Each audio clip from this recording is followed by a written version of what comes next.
We cannot avoid facing the most difficult issues that ASEAN faces.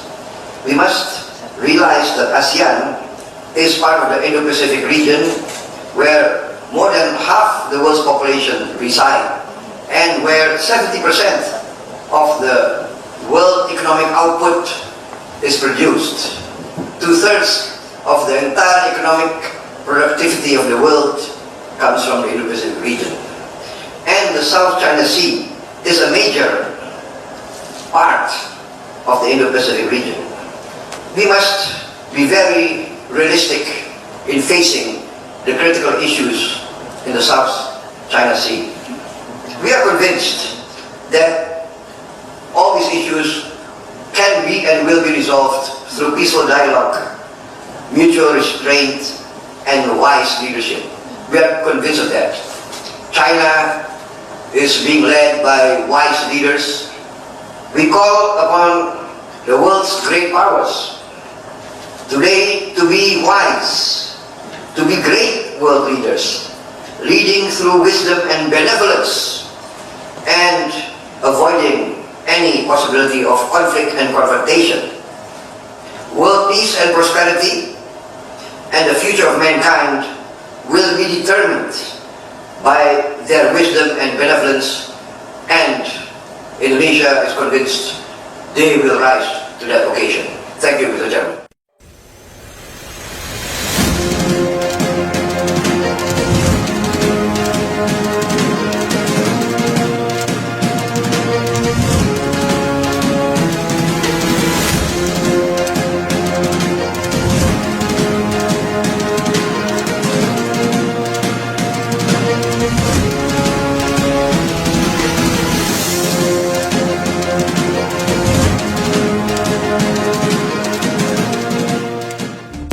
Cina ejek Indonesia, dulu beli jet tempur ketengan, kini Beijing gelisah tahu Jakarta borong Rafale.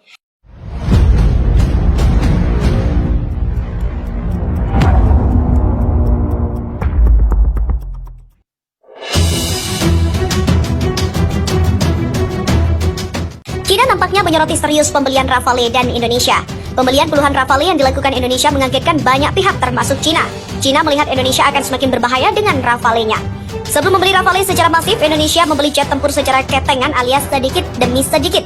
Contohnya saja Su-2730 dibeli, ada yang bekas pakai, baru, dan senjata pun diakuisisi secara terpisah. Perlu waktu hampir 1 dekade bagi Indonesia untuk mempersiapkan operasional Su-2730 miliknya agar full combat.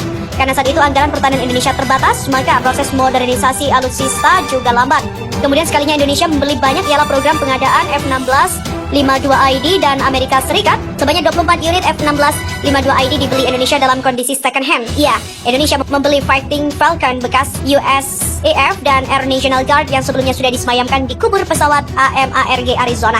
Meski bekas, nyatanya Indonesia mengeluarkan uang upgrade untuk F-16 miliknya. Benar saja, baru beberapa kali dipakai, F-16 52ID kecelakaan tergelincir di landasan pacu kemudian terbakar. Usai kejadian itu, pemerintah Indonesia mulai sadar bahwa negeri ini butuh alutsista baru, canggih dan modern di segala lini. Jika bisa, jangan membeli bekas, harus baru, karena secara berbagai aspek akan menguntungkan Indonesia di masa depan. Rafale dan F-15 Eagle II merupakan jawaban pemerintah dalam membeli jet tempur baru. Akuisisi Rafale untuk Tentara Nasional Indonesia Angkatan Udara mencakup solusi turni lengkap dengan paket komprehensif yang mencakup pelatihan awak pesawat, dukungan logistik untuk beberapa pangkalan udara Indonesia, dan pusat pelatihan dengan 2 simulator misi penuh.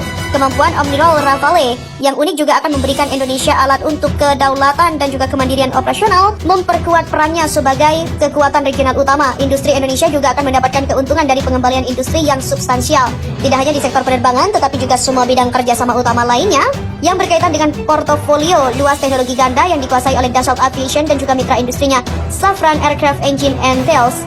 Indonesia juga membutuhkan jet tempur baru untuk menghadapi Cina di Natuna Utara. Gangguan Cina di Natuna Utara juga sungguh sangat tak bijak bila cuma disikapi dengan diplomasi. Hard power macam Rafale dan F-15 Eagle II diperlukan untuk menangkal pergerakan unsur Cina di sana. Jangan sampai Indonesia bernasib seperti Malaysia karena baru saja ada Coast Guard China mengganggu kilang minyak Petronas lepas pantai, namun pihak Kuala Lumpur tak berani mengusirnya. Efek pembelian Rafale dan F-15 Eagle 2 Indonesia nyatanya benar-benar membuat Cina gelisah. Pengamat militer Cina, Fu Jianshao, mendedahkan bahwa Rafale merupakan jet tempur dengan profil kuat di mana ia bisa melakukan beragam macam misi. Sebagai pesawat tempur semi multiperan 3 generasi bermesin ganda, Barat membaginya menjadi pesawat tempur generasi 4,5. Rafale dilengkapi dengan peralatan seperti radar array bertahap aktif dan peralatan deteksi foto listrik, kata Fu Jianshao. Fu menjelaskan Rafale bisa meluncurkan beragam rudal canggih tanpa terkecuali. Rafale juga dapat menggunakan berbagai senjata udara canggih seperti rudal udara ke udara jarak jauh, rudal udara ke darat jarak jauh, rudal jelajah, bom berpemandu presisi, rudal anti kapal, dan memiliki kemampuan pertahanan udara dan serangan darat yang kuat. Senjata udara yang paling penting dari pesawat tempur Rafale adalah rudal udara ke udara jarak jauh, Meteor, dan rudal jelajah udara ke darat atau Scalp. Rudal Meteor dilengkapi dengan mesin ramjet dan memiliki jangkauan lebih dari 120 km. Oleh karena itu, rudal Meteor dapat meningkatkan kemampuan tempur udara Indonesia. Rudal jelajah udara ke darat Scalp memiliki jangkauan lebih dari 450 km, mengadopsi desain siluman dan memiliki kemampuan penetrasi yang kuat.